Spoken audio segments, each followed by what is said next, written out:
Kudus. Kami rindu memuji, membesarkan nama-Mu. Amin. Karena Engkau adalah Allah kami yang agung dan luar biasa. Yes.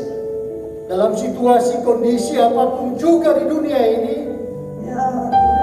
semata-mata merupakan ujian bagi kami untuk setia mencari Engkau selama-lamanya. Amin. Karena bersama Yesus kami mampu untuk melakukan perkara-perkara yang ajaib. Amin. Lawat kami semuanya, baik yang ada di gereja, yang ada di rumah, maupun dimanapun berada. Tuhan Yesus Raja di atas segala. Saat ini kami akan membaca firman. Engkau rapi hamba-Mu dengan kemuliaan, Amin. hikmat surgawi daripada-Mu, Amin. supaya firman yang dibentangkan saat ini menjadi hormat dan kepujian bagi nama-Mu. Amin. Berbicaralah Engkau Bapa, lawati kami satu persatu di dalam nama Tuhan Yesus. Firman-Mu menjadi hidup. Haleluya.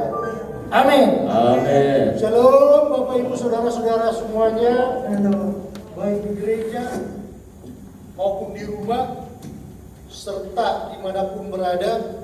Saya ambil masuk saja. Pembacaan Alkitab kita pada Minggu 15 Agustus 2021 ada 3 bagian. Yang pertama dari Roma 13 ayat 3. Yang kedua Amsal 24 ayat 21 sampai dengan 22. Dan yang terakhir Galatia 5 ayat 13. Demikian firman Tuhan. Roma 13 ayat 3. Sebab jika seorang berbuat baik, ia tidak usah takut kepada pemerintah. Hanya jika ia berbuat jahat. Maukah kamu hidup tanpa takut terhadap pemerintah? Perbuatlah apa yang baik, dan kamu akan beroleh pujian daripadanya. Selanjutnya Amsal 24 ayat 21 sampai dengan 22. Hai anakku, takutilah Tuhan dan Raja. Jangan melawan terhadap kedua-duanya, karena dengan tiba-tiba mereka menimbulkan bencana. Dan siapa mengetahui kehancuran yang didatangkan mereka? Dan yang terakhir Galatia 5 ayat 13. Saudara-saudara, memang kamu telah dipanggil untuk merdeka, tetapi janganlah kamu mempergunakan kemerdekaan itu sebagai kesempatan untuk kehidupan dalam dosa, melainkan layanilah seorang akan yang lain oleh kasih. Sampai demikian jauh firman Tuhan. Yang berbahagia kita semua yang mendengarkan dan melakukan firman Tuhan dalam kehidupan sehari-hari. Terima kasih kepada Bapak Gembala dan Ibu Gembala serta pengurus gereja GBI Shalom yang memberikan kepercayaan kepada saya untuk memimpin khotbah pada minggu pagi hari ini. Dan secara khusus kami suami istri dan anak-anak kami, Etus dan Sanita, serta keluarga mengucapkan selamat hari ulang tahun buat yang terkasih Bapak Gembala Pendeta Yoritasi, di mana 2 hari yang lalu, tepatnya pada hari Jumat tanggal 13 Agustus 2021, Bapak Gembala berhari ulang tahun yang ke-77 tahun. Panjang umur, sehat selalu, dan semakin menjadi berkat bagi banyak orang. Haleluya, amin. Nah, Bapak, Ibu, Saudara-saudara yang Tuhan Yesus kasihi, khotbah saya diberi judul Taatilah Tuhan dan hormatilah pemimpin. Negara Republik Indonesia adalah negara yang berdasar atas hukum atau Reksstat dan tidak berdasar atas kekuasaan belaka atau Makstat. Jadi kalau bicara dari judul khotbah, dari pembacaan Alkitab, maka perspektif yang akan dibahas pagi hari ini dalam khotbah, dia lebih banyak bicara cenderung ke masalah hukum. Pak Jeffrey, Bapak Ibu, Saudara-saudara sekalian, sehingga dalam khotbah ini ada 2 teori penting yang akan dibahas,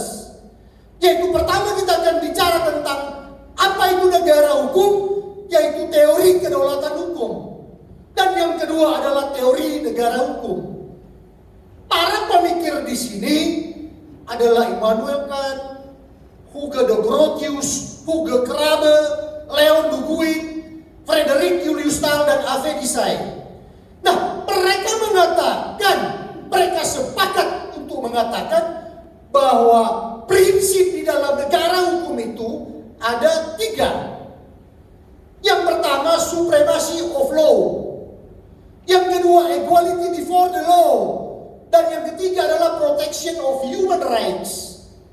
Supremacy of law artinya penguasa dan aparat negara dilarang untuk bertindak zalim, dilarang untuk bertindak sewenang-wenang terhadap warga negaranya.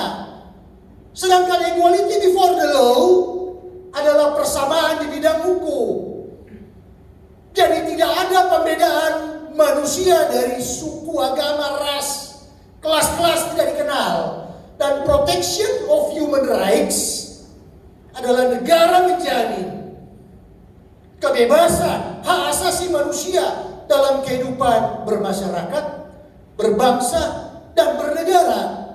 Nah, kalau dari konteks ini, maka tentunya negara hukum itu dihubungkan dengan khotbah hari ini, yaitu bicara tentang 2 prinsip mendasar, yaitu reward and punishment.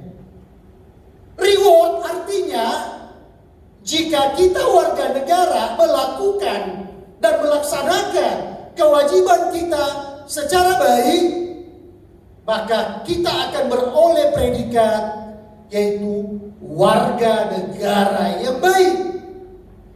Abraham Lincoln dan John F. Kennedy, mantan presiden Amerika, mengatakan, jangan tanyakan apa yang negara berikan kepadamu, tetapi tanyakanlah apa yang engkau berikan kepada negaramu. Sedangkan punishment, yaitu ketika kita hidup bermasyarakat, berbangsa, dan bernegara, maka kita wajib sebagai warga negara yang baik tunduk takluk pada regulasi, tunduk takluk pada aturan hukum, pada peraturan perundang-undangan. Sebab jika kita melenceng dari situ, maka otomatis kita akan berhadapan dengan aturan-aturan hukum. Contoh konkret, jika kepercayaan diberikan kepada kita dan kita menyelewengkan keuangan negara, maka kita akan dijerat dengan undang-undang tindak pidana korupsi.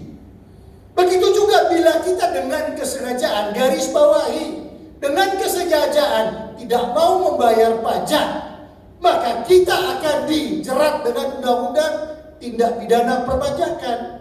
Dan lebih sadis juga di dalam kehidupan bermasyarakat. Sekarang ini kita pegang WhatsApp, Instagram, Facebook. Nah, hati-hati. Jadikanlah ini sebagai media yang baik. Sebab bila melenceng dari situ ada undang-undang informasi transaksi elektronik ITA. Maka kehidupan kita sebagai umat yang beragama, sebagai warga negara yang baik, maka kita wajib mematuhi hal tersebut. Nah, kenapa harus saya bicara begini? Karena tidak ada orang yang tersangkut masalah hukum, maka dia tenang-tenang saja. Apalagi kalau masalah pidana. Panjang ceritanya Bapak, Ibu, saudara-saudara sekalian. Sebab semua akan tersedot. Pikiran akan tersedot, konsentrasi akan tersedot, waktu akan tersedot, anak istri, keluarga besar, semua akan menghadapi goncangan yang sifatnya berat. Kenapa? Karena semua terkonsentrasi pada satu anggota keluarga yang menghadapi persoalan hukum. Makanya pesan saya, jadilah warga negara yang baik dan bertanggung jawab. Selanjutnya, kita wajib juga juga harus patuh, hormat, dan taat kepada Tuhan, kepada bangsa dan negara, dan kepada pemimpin. Ketika Tuhan tahu bahwa kita taat kepadanya, maka Tuhan akan membela kita. Ketika umat Israel dalam keadaan yang sudah berdosa, dia datang kepada Tuhan, dia menyesali dosanya. Tuhan mendengarkan umat Israel di tanah perbudakan Mesir, dan Tuhan menunjuk Musa agar membawa umat Israel dari tanah perbudakan 400 tahun di Mesir. Makanya Bapak, Ibu, Saudara-saudara, tapi ketika Musa dan Harun membawa umat Israel di sini, ada perlawanan enggak? Ada. Ada nyinyir enggak? Ada. Pada waktu itu muncullah Korah, Abiram, dan Datan. Mereka memprovokasi kepemimpinan Musa dan Harun bersama dengan 250 orang. Apa yang mereka lakukan? Mereka mengkritik, mereka ingin memberontak dan mengkudeta kepemimpinan ini. Maka Tuhan memandang bahwa ini jahat. Tuhan membela Musa dan Harun. Maka pada waktu itu Korah, Datan, dan Abiram, karena murka Tuhan, tanah terbelah. Dan mereka beserta dengan anak istrinya, keluarganya, harta bendanya ditelan oleh tanah. Sedangkan 250 orang yang bersama-sama dengan mereka, turun api dari Tuhan, membakar 250 orang. Dan ketika kepemimpinan Yosua berakhir, kepemimpinan daripada Musa dan Harun berakhir, maka ditunjuklah Yosua. Tuhan sendiri yang memilih pemimpin, Yosua. Makanya di sini karena saking dekatnya Yosua dengan Tuhan, dia berbicara. Tuhan memberikan kemenangan kepada Yosua. Makanya tidak ada manusia yang dicatat di dalam Alkitab meminta kepada Tuhan agar supaya matahari berhenti di atas Gibeon, dan bulan berhenti di atas lembah Ayalon. Tuhan dengarkan permintaan Yosua. Maka Tuhan memberikan kemenangan, musuh-musuhnya dia sikat. Tuhan yang berperang bagi mereka. Bapak, Ibu, Saudara-saudara yang diberkati, pada zamannya Tuhan Yesus, ketika umat Israel berada di bawah penjajahan Romawi selama 7 abad atau 700 tahun, pada waktu itu Tuhan Yesus tidak pernah memprovokasi, mengumpulkan orang-orang Israel untuk memberontak terhadap kaisar. Begitu juga Tuhan Yesus tidak mengingini jabatan Raja Herodes. Tetapi Tuhan Yesus menunjukkan ketaatan kepada pemimpin, yaitu membayar pajak kepada kaisar. Bisa lihat dalam Matius 22 ayat 15 sampai dengan 22.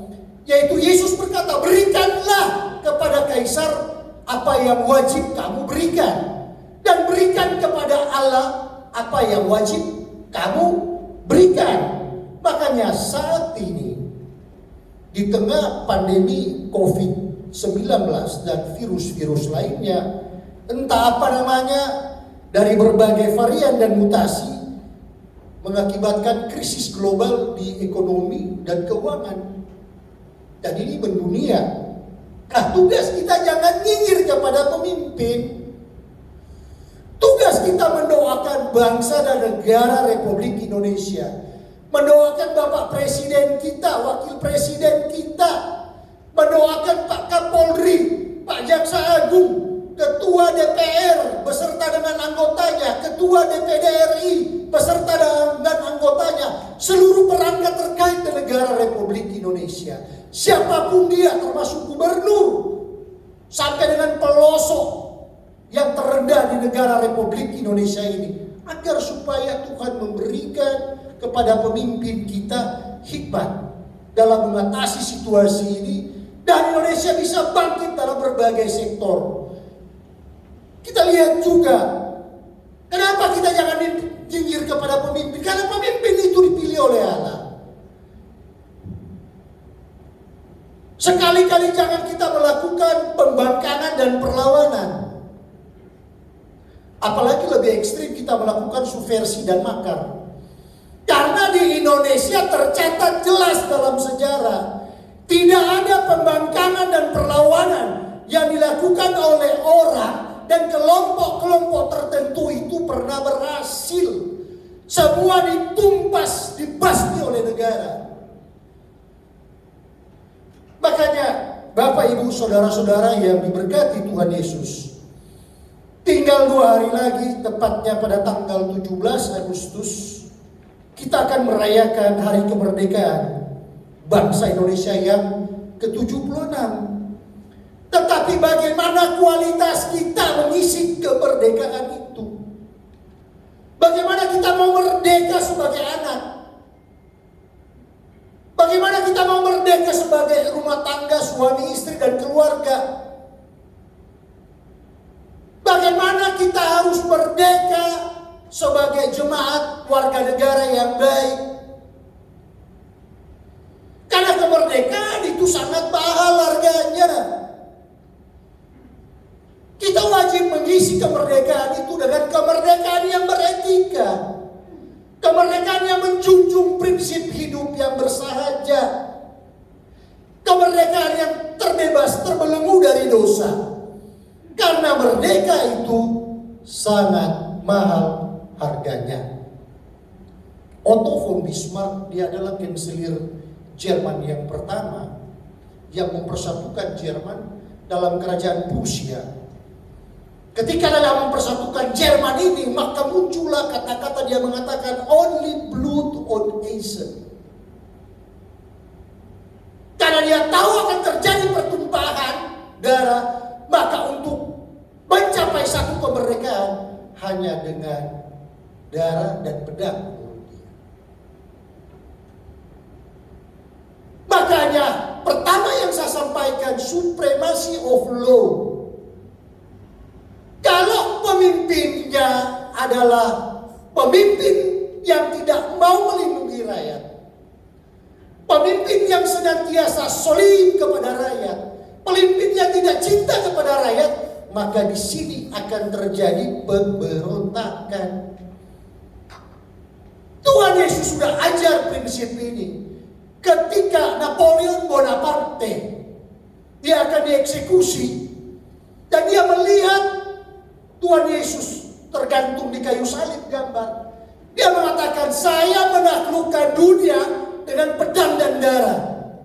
Tetapi Yesus menaklukkan dunia dengan kasih. Beri kemuliaan untuk Tuhan. Jadi Bapak, Ibu, Saudara-saudara yang Tuhan Yesus kasihi, bicara tentang kemerdekaan, ada 3 prinsip penting yang ada di sini. Yaitu prinsip yang pertama adalah prinsip kebebasan. Prinsip yang kedua adalah prinsip kepastian. Dan prinsip yang ketiga adalah prinsip keselamatan. Tidak ada prinsip-prinsip lain daripada itu.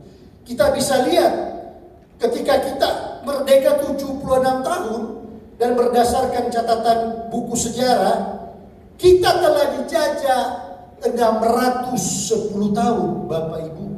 Catatan sejarah yang saya catat di sini, yang pertama negara-negara yang menjajah Indonesia, yang pertama adalah Portugis. Dari tahun 1509 sampai 1595, selama 86 tahun, Portugis masuk dari wilayah Indonesia Timur, yaitu Kerajaan Kesultanan Ternate. Masuk dari sana dari jalur rempah-rempah. Yang kedua adalah Spanyol. Dari tahun 1521 sampai tahun 1692. Selama 171 tahun. Spanyol masuk juga dari wilayah Indonesia Timur. Dari Kesultanan Tidore. Yang ketiga adalah Perancis. Dari tahun 1806 sampai dengan tahun 1811. Selama 5 tahun. Dan Prancis terkenal karena waktu itu menempatkan gubernur jenderal Prancis di Batavia, Jakarta ini, yaitu Marsekal Willem Daendels. Yang keempat Inggris, dari tahun 1811 sampai tahun 1816, selama 5 tahun dia jajah. Jadi keberadaan Inggris di Indonesia terkenal pada waktu itu adanya gubernur jenderal yang bernama Stamford Raffles. Yang kelima Belanda, 1602 sampai 1942, selama 340 tahun. Dan yang terakhir Jepang, dari tahun 1942 sampai tahun 1945, selama 3 tahun. Jadi 610 tahun. Jadi Bapak Ibu Saudara-saudara yang Tuhan Yesus kasihi, kalau kita flashback kepada diri kita sebagai anggota gereja dan jemaat, apa sih merdeka di dalam Kristus? Apa sih merdeka di dalam Kristus? Hal ini harus kita lihat dari hukum Taurat. Pada waktu zaman hukum Taurat, kita manusia, umat manusia belum merdeka 100%. Pada zaman Musa, ketika datang menyembah Tuhan, maka wajib harus bersih diri. Tidak bersih diri, mati hukumnya. Makanya umat Israel pada waktu itu ketika datang menyembah kepada Tuhan, menunjuk penantara yaitu Musa. Dan mereka dalam keadaan takut, datanglah halilintar sabar menyambar. Datanglah badai, gunung bergoncang, kemuliaan Tuhan turun. Tetapi ketika Kristus datang, maka kita merdeka 100%. Kita memanggil Aba, Bapa. Dan kita mengatakan Yesus kawan yang sejati. Kenapa? Karena upah dosa adalah maut, sudah ditebus dengan darahnya yang mahal. Pertanyaannya, apakah ketika penebusan dengan darah yang mahal, kita sudah merdeka 100%? Kita sudah diselamatkan? Jawabannya tidak. Karena firman Allah mengatakan bukan semua orang yang berseru-seru Tuhan, Tuhan akan masuk ke dalam kerajaan sorga, melainkan dia yang melakukan kehendak Bapa baru akan masuk ke dalam kerajaan sorga. Beri kemuliaan untuk Tuhan. Jadi Bapak, Ibu, Saudara-saudara yang diberkati Tuhan, pertanyaannya, kenapa harus ditebus dengan darah Tuhan Yesus Kristus? Kenapa tidak ditebus dengan darah umat manusia? Kenapa tidak ditebus dengan darah binatang yang miliaran ekor banyaknya? Karena darah manusia, darah binatang adalah kotor. Allah hanya bisa dihampiri dengan darahnya sendiri, yaitu di dalam jati diri pribadi Tuhan Yesus Kristus. Ini percikan permenungan kita. Dan dari uraian khotbah itu, maka menjadi pertanyaan penting kepada kita. Kita akan memilih reward atau punishment. Tuhan mengatakan, pilihlah berkat. Kalau kita memilih berkat, tentunya kita memilih yang paling menguntungkan. Karena hidup itu adalah pilihan. Maka pada hari ini, saya mau katakan, mari pilihlah berkat, pilihlah reward, supaya kita berlari-lari mencapai tujuan dan kita menerima mahkota kemuliaan yang dijanjikan Tuhan kepada setiap pemenang. Beri kemuliaan untuk Tuhan. Dan di akhir khotbah ini, saya mengutip pameo Latin yang mengatakan, Memento mori, memento vivere. Ingatlah perbuatanmu ketika engkau hidup, dan ingatlah penghakimanmu ketika engkau mati. Tuhan Yesus memberkati kita semua. Haleluya. Terima kasih Bapa, terima kasih Tuhan Yesus, terima kasih Roh Kudus, firman sudah dibentangkan oleh hamba-Mu. Biar ini menjadi kepujian, hormat, dan kemuliaan bagi nama-Mu saja. Terima kasih banyak Bapa dalam surga. Rapikan di para jemaat-Mu. Kalau ada yang sakit, Tuhan berikan kesembuhan. Ada yang lemah, Tuhan berikan kekuatan. Ada dalam keadaan berduka, Tuhan hibur. Dalam keadaan yang berkekurangan, Tuhan cukupkan. Sehingga yang terbaik daripada Tuhan menjadi bagian kami. Kami memilih berkat, kami memilih reward. Sebab Engkau Allah yang di atas segala-galanya menyertai dan memberkati kami. Terima kasih banyak Bapa dalam surga. Inilah kami semua, kami tabur firman. Kami sudah mengucap syukur dan berterima kasih. Dalam nama Tuhan Yesus. Haleluya. Amin. Haleluya.